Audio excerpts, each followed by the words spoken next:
રામધારી સિંહ દિનકરની સુંદર મજાની કવિતા છે. સમય કે રથ કા ઘર ઘર નાદ સુનો, સિંહાસન ખાલી કરો કે જનતા આતી હૈ. અને એ કવિતાને જ્યારે જે તે સમયે જયપ્રકાશ નારાયણે પોતાના આંદોલનમાં એને નારો બનાવ્યો.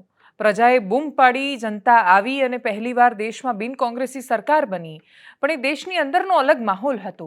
બાંગ્લાદેશની પરિસ્થિતિ જોઈને એને ખૂબ વિક્ટરીની જેમ અથવા જીતની જેમ જ્યારે રામધારીસિંહ દિનકરની કવિતા વારંવાર યાદ કરાઈ, ત્યારે મને એવું થાય છે કે આ એ સમય છે કે જ્યારે યાદ કરવાની જરૂર છે કે જે મારી ફ્રેમમાં તમને ડાબી બાજુ હિન્દ સ્વરાજ્ય પુસ્તક દેખાઈ રહ્યું છે એ મોહનદાસ કરમચંદ ગાંધીને, અને જમણી બાજુ તમને જે દરરોજ દેખાય છે એ પુસ્તક સરદાર પટેલને.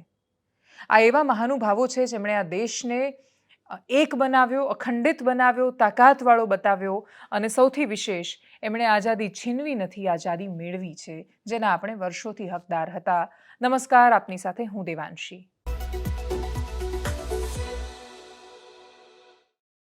ગાંધી, સરદાર અને નહેરુ માટે સમય બદલાય એમ વારંવાર ગમે તેટલી ટિપ્પણીઓ કરવામાં આવે અથવા આપણા એ પૂર્વજો વિશે ગમે તે લખવામાં કે બોલવામાં આવે, એવા અનેક જનનાયકો હતા કે જેમને અમુક વાર યાદ કરવામાં આવે, અમુક વાર ન પણ કરવામાં આવે, પરંતુ છતાંય એમનું યોગદાન છે કે એમણે આ દેશને મહાન બનાવ્યો છે.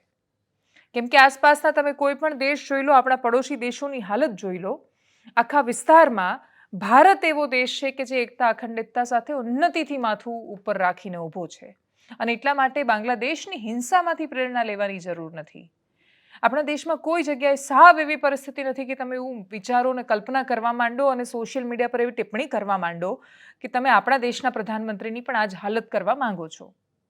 અને જો તમે એવું ઈચ્છી રહ્યા છો કે સામાન્ય માણસો રસ્તા પર આ રીતે ઉતરી આવે અને તોડફોડ કરી નાખે ને હિંસા કરે અને હોટલ સળગાવે ને મંદિરો સળગાવી દે ને તોફાન કરી દે, તો બીજું કશું જ નથી, પણ તમે એક માનસિક બીમારીમાંથી પસાર થઈ રહ્યા છો જે તમને એ જોવા માટે અથવા એ દ્રષ્ટિ આપવા માટે મજબૂર નથી કરતી કે ચારેય બાજુ વિશ્વની બગડેલી પરિસ્થિતિની વચ્ચે આપણી પાસે એ તક છે એક દેશ તરીકે વધારે બુલંદ અને મજબૂત થવાની. એનું કારણ આ દેશનો પાયો ગાંધીના વિચાર પર નખાયો છે.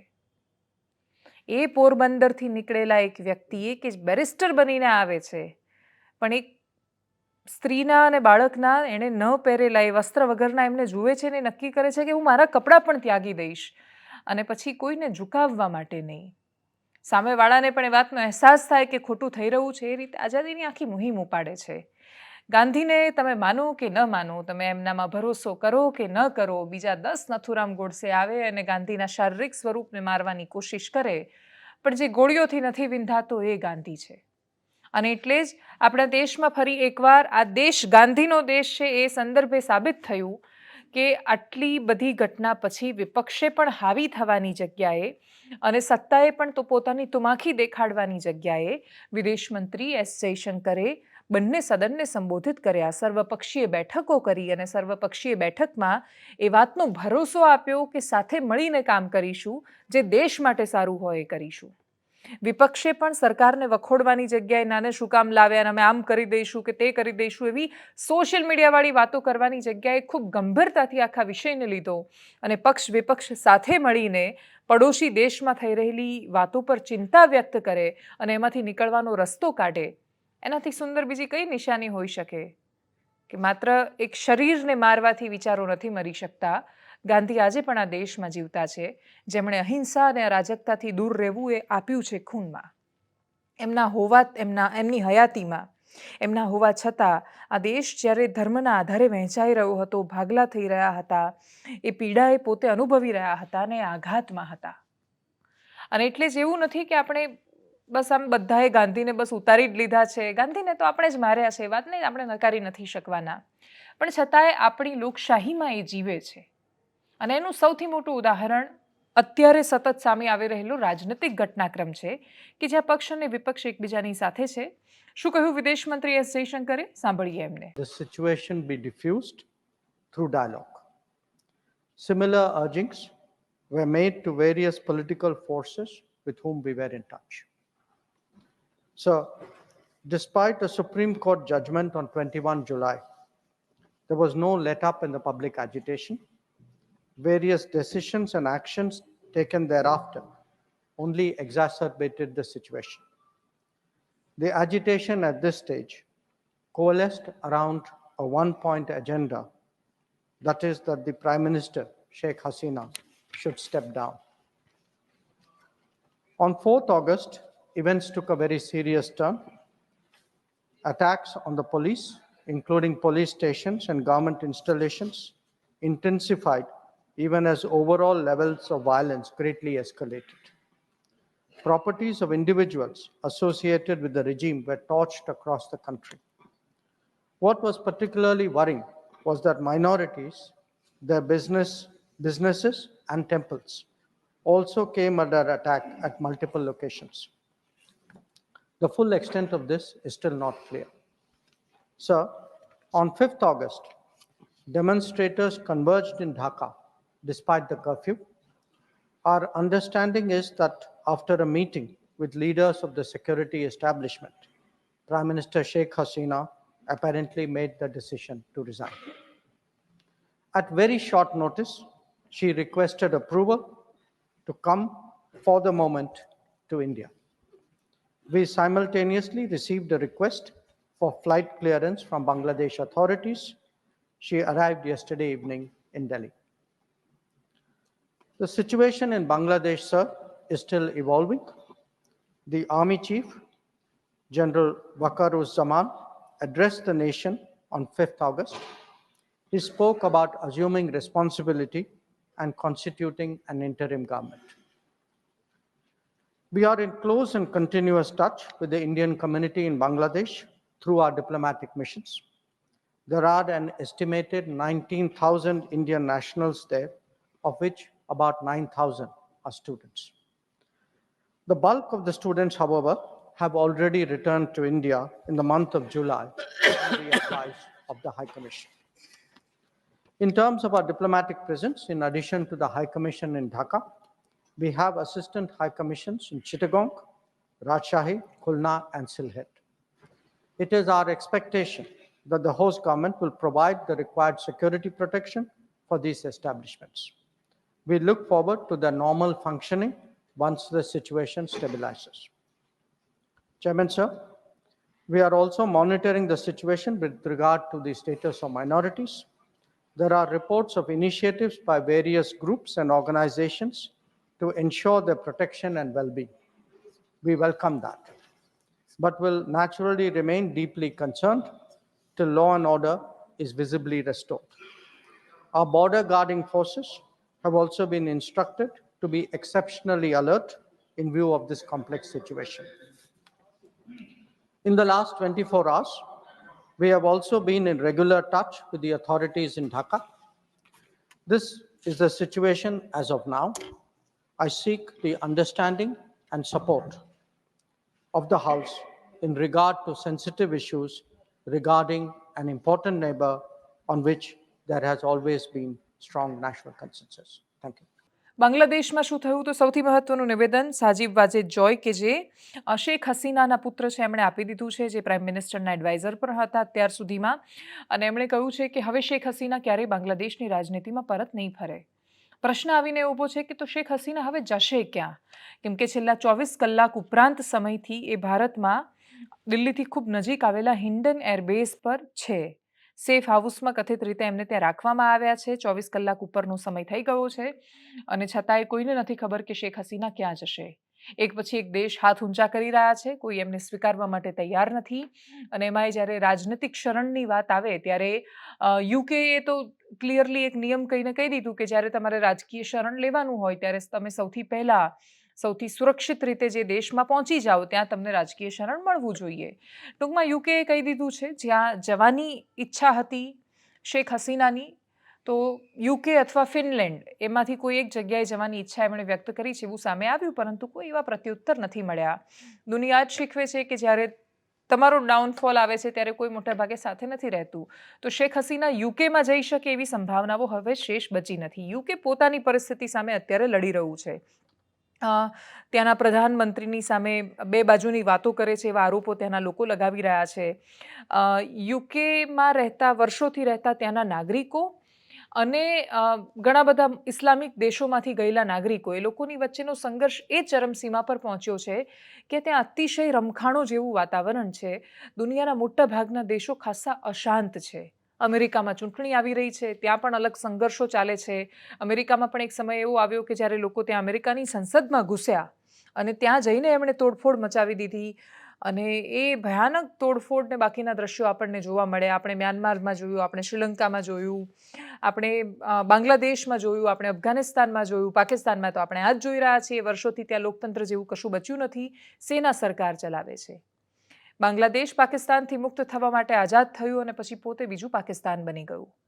બાંગ્લાદેશમાં 2011માં શેખ હસીનાએ સેક્યુલર શબ્દ ત્યાંની બંધારણના પ્રિએમ્બલમાં એટલે પ્રસ્તાવનામાં મુકાયો હતો. જે શરૂઆત થાય છે ત્યાં બાંગ્લાદેશના બંધારણની, એમાં એમણે કહ્યું હતું કે અમે સેક્યુલર દેશ છીએ અને સેક્યુલરનો મતલબ એ થાય છે કે ત્યાં રહેતી લઘુમતીઓને પણ રક્ષણ આપવું એ સરકારનું દાયિત્વ બની જાય. ત્યાં લઘુમતી હિન્દુ છે. જ્યારે બાંગ્લાદેશ આઝાદ થયું ત્યારે કરોડોની સંખ્યામાં એ હિન્દુ હતા અને જે ખાસ્સા ઘટી ગયા છે. એમની પોપ્યુલેશન ખૂબ ઘટી ગઈ છે અને ઘટ્યા પછી પણ એ લોકોની પાસે સુરક્ષા નથી. સૌથી મોટો સવાલ ત્યાંના લઘુમતીની એટલે કે ત્યાંના હિન્દુની સુરક્ષાનો છે. હિન્દુ અને બૌદ્ધ ધર્મના લોકો બાંગ્લાદેશમાં પ્રતાડિત થઈ રહ્યા છે. વિદ્યાર્થી સંગઠનો અલગ અલગ રીતે દાવો કરી રહ્યા છે. એવા વિડીયોઝ આવે છે કે જેમાં અલગ અલગ મસ્જિદમાંથી એ જાહેરાત કરાતી હોય કે તમે લઘુમતીઓને નિશાને ન બનાવો, તમે હિન્દુઓને સુરક્ષા આપો, એમને સુરક્ષા આપવી એ તમારું કર્તવ્ય છે. પ્રશ્ન એ છે કે સુરક્ષા કોનાથી? જે લોકો આંદોલન કરી રહ્યા હતા, જે લોકોએ એક વચગાળાની સરકાર બનાવવાનો નિર્ણય કર્યો છે અને બાંગ્લાદેશના જે નોબેલ પ્રાઇઝના વિનર છે એમને બોલાવ્યા છે, જે અત્યારે પેરિસમાં છે, એમને પાછા બાંગ્લાદેશ બોલાવ્યા છે અને કહ્યું છે કે તમે સરકાર સંભાળો. ત્યાં સંસદ છે એ ઓલરેડી ત્યાં ડાયલ્યુટ કરી નાખી છે. તો સત્તા કોણ સંભાળી રહ્યું છે? તો એ યુવાનો સંભાળી રહ્યા છે, એ છોકરાઓ સંભાળી રહ્યા છે કોલેજના, જે લોકોએ આખા આ વિદ્યાર્થી આંદોલનને વેગ આપ્યો હતો. એ લોકો કહી રહ્યા છે કે અમે લઘુમતીની રક્ષા કરવા માંગીએ છીએ. મસ્જિદોમાંથી જાહેરાત થઈ રહી છે કે લઘુમતીની રક્ષા કરવા માંગીએ છીએ. તો કોણ હિન્દુ મંદિર સળગાવી રહ્યું છે? કોણ હિન્દુઓને શોધીને મારી રહ્યું છે? અને માત્ર હિન્દુઓને નહીં, બૌદ્ધ ધર્મના લોકો પણ એટલા પ્રતાડિત છે. આવામી લીગના જે લોકો, જે શેખ હસીનાની પાર્ટી હતી, એમને પણ શોધીને મોબ લિન્ચિંગ થઈ રહ્યું છે. અને એટલે દુનિયાભરમાંથી જ્યારે આવો કોઈ પણ ઘટનાક્રમ થાય છે ત્યારે ક્રૂરતાની તસવીરો સામે આવે છે. માણસોને જીવતા સળગાવી દેવાય, રસ્તા પર ભીડ એમને ભેગા થઈને લાતો મારીને મારી નાખે. આ પ્રકારની તસવીરો બતાવે છે કે માણસ જાતની એનું જે એક સ્વરૂપ છે જે અતિશય ક્રૂર છે.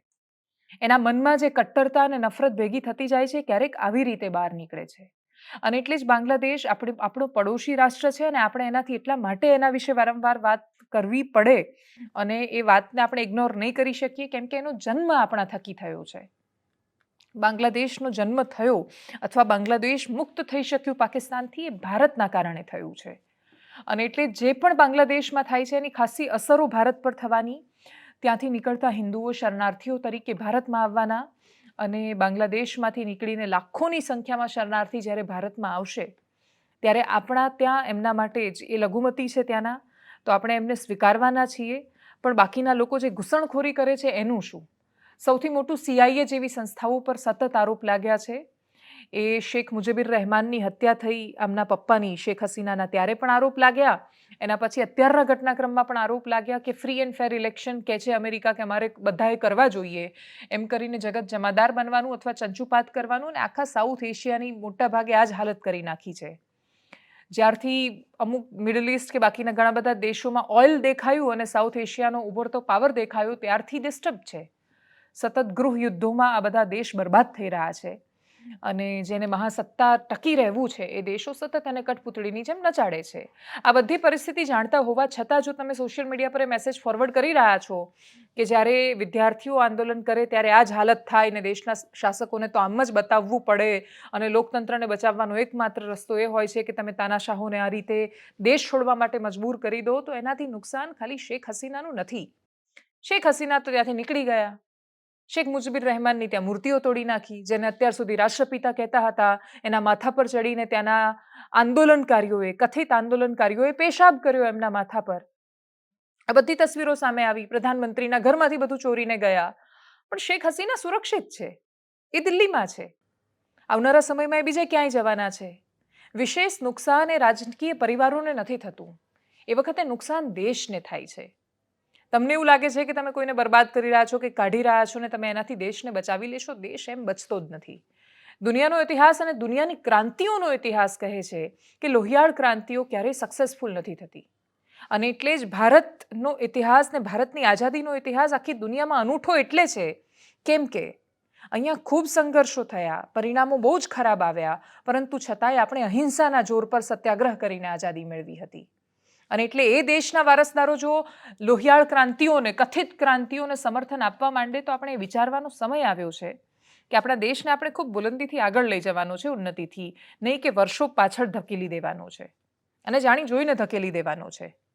બાંગ્લાદેશમાં જે લોકો ખૂબ કટ્ટર છે, એ લોકો પોતાની જાતને ત્યાં રાષ્ટ્રવાદી કહે છે. એ લોકો લઘુમતીઓ પર અત્યાચારો કરી રહ્યા છે. લઘુમતી પર અત્યાચાર કરીને તમે રાષ્ટ્રવાદી નથી બની શકતા. પણ યુકે ફરી એકવાર એ ઉદાહરણ છે. પ્રશ્ન એ છે કે તમે ક્યાં સુધી કોઈને સ્વીકારશો. યુકેમાં જે થઈ રહ્યું છે એ ખૂબ ચિંતાજનક છે. ભારત તરફથી યુકેમાં ટ્રાવેલ કરતા, ત્યાં મુસાફરી કરતા લોકો માટે એક એડવાઇઝરી જાહેર કરવામાં આવી છે અને કહેવામાં આવ્યું છે કે ત્યાં જો તમે યુકેમાં કોઈ પણ રીતે ટ્રાવેલ કરી રહ્યા છો તો તમારે ખાસ ધ્યાન રાખવાનું છે, કેમ કે યુકેમાં વર્ષોથી, પેઢીઓથી રહેતા લોકો, એક વોટ્સએપ પર મેસેજ જે આવ્યો એ ખૂબ સરળ ભાષામાં એ પરિસ્થિતિને સમજાવે છે કે યુકે 1947માં પાકિસ્તાન બનાવ્યું, હવે યુકે જ પાકિસ્તાન બની રહ્યું છે. એ સંદર્ભે કે આજુબાજુના જેટલા પણ ઇસ્લામિક દેશો છે ત્યાંથી ખાસા બધા લોકો શરણાર્થી તરીકે ત્યાં આવ્યા અને આ ખૂબ ઉદાર દેશો કહેવાય છે. ત્યાં ઉદારપણું એ લોકોએ આમ ખુલ્લા હાથે બધાને સ્વીકાર્યા, ખુલ્લી બાહોએ સ્વીકાર્યા, એમને શરણ આપ્યું, રક્ષણ આપ્યું, આગળ વધાવ્યા. એમને ત્યાં રાજનીતિમાં એટલું બધું એ લોકોને સ્થાન મળ્યું કે તમે સમજો કે મૂળ ભારતીય ઋષિ સુનક ત્યાંના પ્રધાનમંત્રી બને અને ત્યાં એ સુંદર મજાની રામકથાનું આયોજન કરે અને ખૂબ ખુશી ખુશી રામકથાનો હિસ્સો બને. અને આપણે એ વિડીયો જોઈએ ત્યારે આપણે ખુશ થઈએ કે જોયું, યુકેમાં રામકથા થઈ રહી છે. પણ યુકેના લોકો કેટલા સહિષ્ણુ છે કે ત્યાં બીજા દેશના એક વ્યક્તિ પ્રધાનમંત્રી બની શકે છે અને ત્યાં રામકથા થાય છે. એવી જ રીતે લંડનના મેયર છે એ મૂળ પાકિસ્તાનના છે. પ્રશ્ન એ થયો કે આવું જ્યારે ક્યારેય પણ આવું થાય છે, માઇગ્રન્ટ્સ જ્યારે આવતા હોય છે, સતત આવે છે, એટલા બધા આવી જાય છે કે એ આવવાની એક હદથી પાર થઈ જાય અને સરકાર એક સમય સ્ટોપ ન કહી શકે કેમ કે એને એવો ડર લાગે કે હું આને રોકીશ તો મને એવું કહેશે કે તમે આના વિરોધી છો, અથવા તમને ઇસ્લામોફોબિયા છે, કે તમને માઇગ્રન્ટ્સથી વાંધો છે, કે તમે એકદમ આમ રેસિઝમમાં માનો છો, રંગભેદ કરો છો.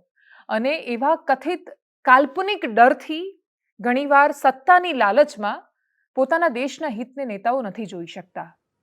યુકેમાં હવે એ હદે માઇગ્રન્ટ્સ છે કે જે પણ ક્રાઇમ છે તો એ ક્રાઇમમાં માઇગ્રન્ટ્સનું કથિત ઇન્વોલ્વમેન્ટ સામે આવે અને લોકો ખૂબ આક્રમક બની રહ્યા છે.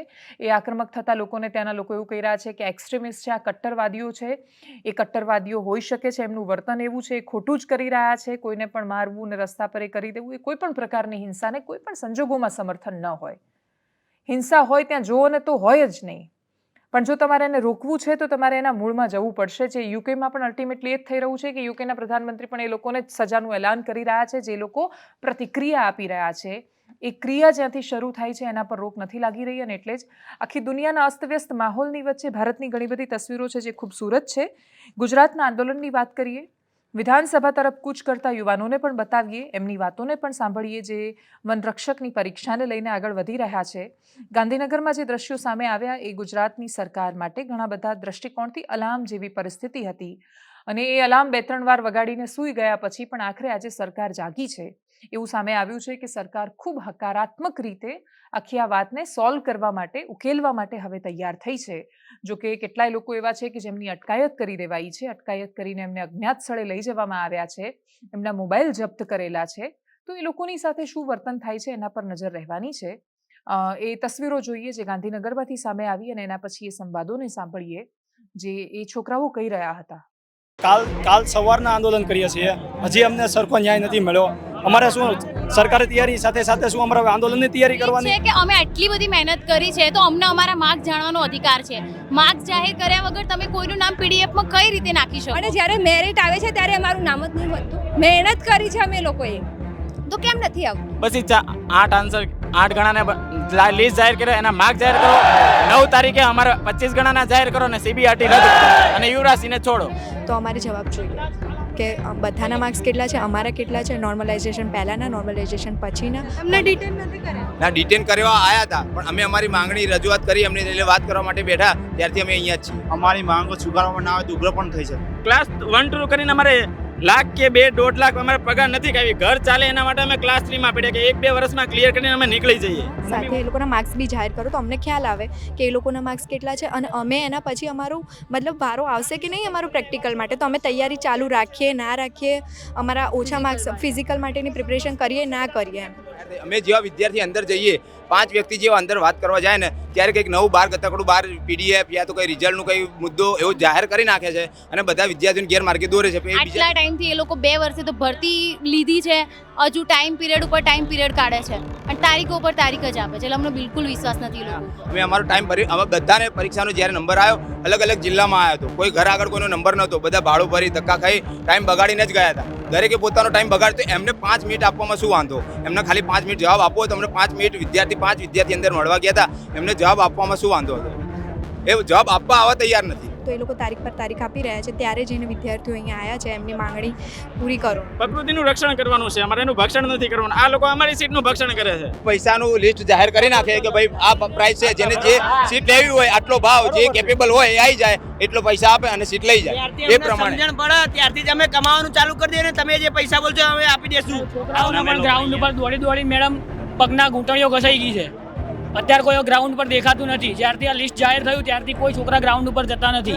ગુજરાત જેવા વિકાસશીલ રાજ્યમાં આવો કોમ્બાટ થયો તો તમે દેશને વિકસિત કઈ રીતે બનાવી શકશો? અને ગુજરાત 8 ગણા ઉમેદવાર કેમ તમે એવી રીતે જાહેર કરે, કોઈને ખબર? ગોપનીયતા તમારે એવી શું છે તો તમે એ લોકોના માર્ક્સ જાહેર નથી કરતા? પબ્લિક એટલા માટે જ ઉગ્ર થઈ છે. ગુજરાત સરકાર એટલી સક્ષમ નહીં કે પ્રાઇવેટ કંપનીને પરીક્ષા લેવા આપવામાં આવે. ગુજરાત સરકાર કેમ એક્ઝામ નહીં લઈ શકતી? ચૂંટણી કરી શકો છો, બધું કરી શકો તો શું એક્ઝામ કેમ નહીં લઈ જે શકતી? અમારા આગળ જે સચિવ છે, જેના હાથમાં આ જે વસ્તુ ભરતીની કે ટોટલી જેનું હેન્ડલિંગ છે જેના હાથમાં, એ અમારી કોઈ વાત સાંભળવા તૈયાર નથી. જો યુવાનો કરશે તો સરકાર પણ બદલી શકે છે. સોલ્યુશન એ આવી શકે છે કે વનરક્ષકમાં આખરે જે બહુ જ પાયાની માંગ હતી કે માર્ક્સ કહો અમને કે અમારા કેટલા આવ્યા છે, પહેલા કેટલા હતા ને નોર્મલાઇઝેશન પછી કેટલા થયા. તો સરકાર ખૂબ અત્યારે તો હકારાત્મક દેખાઈ રહી છે, એટલે આવનારા સમયમાં માર્ક્સ જાહેર કરે એવી સંભાવના છે. અને જે 8 ગણા ઉમેદવારોને ગ્રાઉન્ડ પર બોલાવવાના હતા ફિઝિકલ માટે, એની જગ્યાએ એ શારીરિક કસોટી માટે 25 ગણા ઉમેદવારોને બોલાવે એવી સંભાવનાઓ છે. એટલે આ સંભાવનાઓ છે, સરકાર હકારાત્મક છે એવું સંભળાઈ રહ્યું છે. કાગળ પર આવે ત્યારે અમે એને આધિકારિક ન્યૂઝની જેમ તમને બતાવીશું. રાજ્યના એવા સમાચારની વાત કરીએ જે આવનારા સમયમાં રાજનીતિક અલગ દિશા રંગ આપી શકે છે. 9મી ઓગસ્ટથી ગુજરાતમાં કોંગ્રેસ પાર્ટીની ન્યાય યાત્રા શરૂ થવાની છે. એ ન્યાય યાત્રા અલગ અલગ પીડિતોને લઈને છે, એટલે મોરબી કાંડના પીડિત, સુરત તક્ષશિલાના પીડિતો, રાજકોટના પીડિતો, એટલે મોરબીથી એનું પ્રસ્થાન થવાનું છે, શરૂઆત થશે યાત્રાની અને પછી અલગ અલગ જગ્યાએ યાત્રા ફરવાની છે. હવે એના કાઉન્ટરમાં અથવા પોતાની રીતે અલગ તમે જે પણ ગણો હોય, પરંતુ ભારતીય જનતા પાર્ટી પણ 10મી ઓગસ્ટથી તિરંગા યાત્રા શરૂ થઈ છે, કરવાની છે. અને આની પહેલાં હર ઘર તિરંગા અભિયાન ઓલરેડી એકવાર થઈ ચૂક્યું છે અને જેની અંદર દેશના મોટા ભાગના લોકોએ એનો હિસ્સો બન્યા હતા, ભાગ લીધો હતો. કોઈ પણ રાજકીય પક્ષમાં માનતા હોય કે ન માનતા હોય, એ લોકોએ પોતાના ઘરની બહાર એક તિરંગો લગાવ્યો હતો. એટલે હવે એ જ થીમ આધારિત ફરી એકવાર સામાન્ય વ્યક્તિઓ સુધી જે કનેક્શન છૂટી ગયું હોય તો એ કનેક્શન પાછું બેસે અને રાષ્ટ્રની વાત થાય, દેશની વાત થાય, એવા આશયથી આ અભિયાન શરૂ થવાનું છે. દેશમાંથી પણ આજે નેતાઓ સામે આવ્યા હતા. ભારતીય જનતા પાર્ટીના ઉપાધ્યક્ષ ગોરધન ઝડફિયા પણ હાજર હતા. કેન્દ્રીય જળશક્તિ મંત્રી CR પાટીલ, ભારતીય જનતા પાર્ટીના પ્રદેશ પ્રમુખ, એ પણ કમલમ ખાતે અલગ અલગ બેઠકોમાં હાજર રહ્યા હતા. ખૂબ મહત્વની બેઠકો થઈ છે ભારતીય જનતા પાર્ટીના કાર્યાલય પર. પત્રકાર પરિષદમાંથી શું નિચોડ સામે આવ્યો સાંભળો. તક્ષશિલા, હરણી, ભરૂચ, શ્રેય હોસ્પિટલ, મોરબી અને રાજકોટ TRP ગેમિંગ ઝોનના તમામ પીડિતોને ન્યાય મળે એટલા માટે મોરબીથી 9 ઓગસ્ટથી અમે એક ગુજરાત ન્યાય યાત્રાનો પ્રારંભ કરીએ છીએ. અને આ ન્યાય યાત્રાનો એકમાત્ર ઉદ્દેશ સમગ્ર ગુજરાતના પીડિતોને, વિશેષ કરીને મોરબી, તક્ષશિલા, હરણી અને અગ્નિકાંડના પીડિતોને ન્યાય મળે, રાજ્ય સરકાર ઉપર ફરજ પડે એમની તમામ ન્યાયી અને વાજબી માગણીઓનો સ્વીકાર કરવાનો, ફાસ્ટ ટ્રેક કોર્ટ મળે, સચોટ તપાસ થાય અને તમામ કસૂરવાર આરોપીઓ સાબરમતી સેન્ટ્રલ જેલના સળિયા પાછળ જાય, જેથી ફરી આપણા મોરબીમાં, રાજકોટમાં, વડોદરામાં, સુરતમાં, ભરૂચમાં, અમદાવાદમાં કે ગુજરાતના કોઈ પણ ખૂણે આવા જલકાંડ અને અગ્નિકાંડ એ ભાજપ સરકારના પાપે સર્જાય નહીં. એ વાતને લઈને 9 ઓગસ્ટથી મોરબી શહેરથી સવારે અમે ગુજરાત ન્યાય યાત્રાનો પ્રારંભ કરીએ છીએ. અને આ યાત્રામાં તમામ ઘટનાઓમાં ભોગ બનેલા પીડિતો, તબક્કાવાર અમારી સાથે જોડાશે અને 9 ઓગસ્ટ પૂર્વે સાથોસાથ પાપનો ઘડો, ભારતીય જનતા પાર્ટીના ભ્રષ્ટાચારના પાપનો ઘડો પણ મોરબીથી ગાંધીનગર વિધાનસભાના સત્ર સુધી લઈ જવાના છીએ. આ યાત્રામાં સામાજિક સંસ્થાઓ, સંગઠનો, આંદોલનકારીઓ, સમગ્ર કોંગ્રેસ પક્ષના અમારા મિત્રો પણ ખાસ કરીને આ વિપક્ષ કરતાં પીડિત પરિવારોની યાત્રા છે. એટલે મોરબીના પીડિત પરિવારો, તક્ષશિલાના, હરણીના અને રાજકોટના ટીઆરપી ગેમના પીડિત પરિવારો આ બધા જ આ યાત્રામાં તબક્કાવાર જોડાવાના છે. રાહુલજી, પ્રિયંકાજી ખડગે સાહેબ, કેસી વેણુગોપાલજી બધાને પણ અમે લોકો રિક્વેસ્ટ અને અપીલ કરવાના છે. એમને અનુકૂળતા પ્રમાણે એ પણ જોડાશે. આપ જાણો છો એમ કે ટીઆરપી ગેમિંગ ઝોનના પીડિતો સાથે અને તમામ કાંડના પીડિતો સાથે રાહુલજી પોતે વ્યક્તિગત અમદાવાદમાં મુલાકાત પણ કરી હતી, એમની સાથે વિગતવાર વાત પણ કરી હતી અને આવનારા દિવસોમાં પાર્લામેન્ટમાં પણ આ મુદ્દો અમે ઉપસ્થિત કરવા. અને છેલ્લે જતાં જતાં ગુજરાતી તરીકે તમે જેને ખૂબ સરસ રીતે રિલેટ કરી શકો એવો વિડીયો તમને બતાવવો છે. મેં જ્યાં સુધી હું જાણી શકી ત્યાં સુધીમાં જગાભાઈ રબારી અંજારના છે, કચ્છના. એમનો એ વિડીયો છે અને મસ્ત મજાના ખેતરમાં બેસીને પોતાના કચ્છી મિજાજમાં ચા વિશે વાત કરી રહ્યા છે. અને ચાની વાત આવે, ગુજરાતની વાત આવે, વાડીમાં બેસીને ગવાતા ગીતની આવે તો એક સુંદર મજાની છબી આપણા માનસ પર છોડીને જાય છે. જોઈએ એ વિડીયો. અરે હોટલામાં તો હળીઓ કાઢે ને વરણ વરણ ના વેપારી. આઝાદભાઈ, વરણ ના વેપારી. હોટલમાં હળીઓ રે કાઢે ને વરણ વરણ ના વેપારી. અરે નાને પીધી ને મોઢે પીધી, પીઓ તમે ઘરની નારી રે ભાઈ, ચાઈનો નસો ભારી. ચાઈનો રે નસો ભારી રે, એને દુનિયા પડી છે લારે રે ભાઈ ભાઈ, ચાઈનો નસો ભારી. ખાંડ વગર તો ખારી રે લાગે ને દૂધ એના કારી. ખાંડ વગર તો અરે ખારી રે લાગે ને દૂધ વગર કારી. અરે લોહારે જઈને લાડ કરાયા, પકડતી એને જાલી ભાઈ ભાઈ, ચાઈનો નસો ભારી. અરે એને હણસી થી હમવાડી જાલી ભાઈ ભાઈ, ચાઈનો નસો ભારી. ચાઈનો નસો ભારી રે, એને દુનિયા પડી છે લારી રે ભાઈ ભાઈ, ચાઈનો નસો ભારી. આઝાદભાઈ, અરે તમે અહીંયા આવો ને ઓગળાની માલિકો ચા પીવા તો તમને ખબર પડે. કદાચ તમને કેમેરામાં ગમે એ મહેસૂસ થતી હોય, પણ અહીંયા મોજ વગડાની એ તો વાલા અહીંયા તમે આવો ને. એનાલિસિસમાં અત્યારે બસ આટલું જ. જો આપ અમને યુટ્યુબ પર જોઈ રહ્યા છો તો સબસ્ક્રાઇબ કરો, ફેસબુક પર જોઈ રહ્યા છો તો ફોલો કરો, અમારા વિડીયોને શેર કરો અને આપણી આ પોતીકી ચેનલ, તમારી મારી સૌની ચેનલ જમાવટને સબસ્ક્રાઇબ કરો. નમસ્કાર.